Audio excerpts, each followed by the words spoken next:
the people you meet in the Midwest, I completely understand where David Lynch gets all the inspiration from. That was one of the scariest things. Is there were just moments we'd pull over, there'd just be this dusty road, and there'd be this small diner somewhere, and these kind of broken down cars at the side, and you get out and go.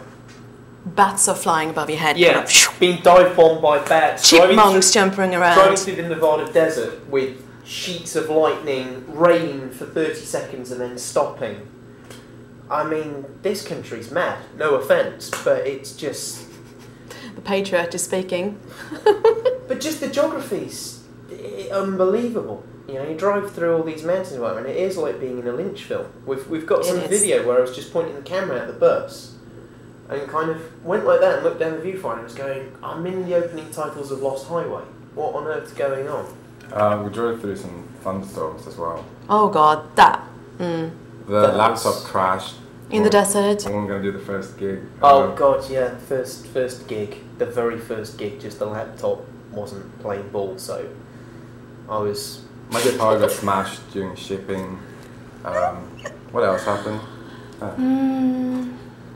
A lot of things. A bunch of things. And my drumstick stolen by hippies. Oh God, they're so much more enthusiastic here. Yeah. No boundaries, they're just going for it big time. I mean, people are really, really reserved in London. That's where we played only. So, because everyone are musicians there, you know, that comes to the gigs. I don't know if there's a little bit of competition going on there and they can't let themselves go, or, you know, even if they like it, they don't really like to admit it. And yeah, and here they just, you know. Yeah, I think there's a lot of people with an agenda in London, which is why they're there. You know, I moved to London to be part of the music scene. But I think people are intensely critical in London. I think when you go up on a stage there, you are under a lot of criticism. Where we've done some gigs here where it's people have just come to let their hair down, and you can't lose in a situation like that, really. It's been great. It's been fantastic. Yeah, it's been really sweet, yeah. I think it is mainly just about energy. It's about letting go on stage.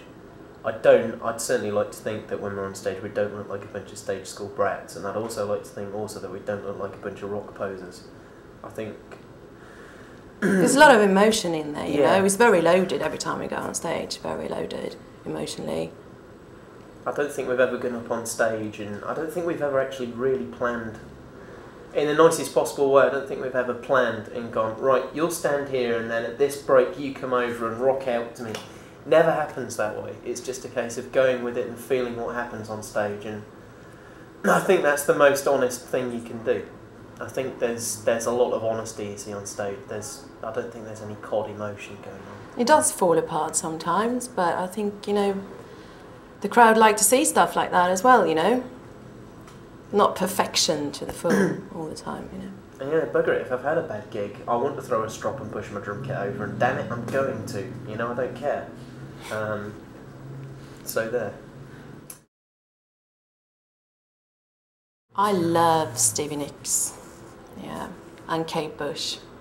Loads of female artists, like, you know, don't want to mention a few here because people are going to think it's too obvious, but, you know, I've never ever tried to copy anyone, but the people who've come up to me have always mentioned my favourite singers, and that's been really, really flattering, you know.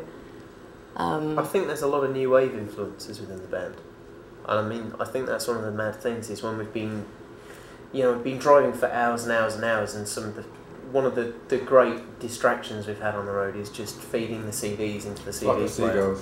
Flock of Seagulls we've discovered on the tour. It's been the theme of the tour, hasn't it? But it's just, yeah, really diverse. It could be Flock of Seagulls 1 minute, Def Leppard the next, I don't know, Frank Sinatra the next, I don't know.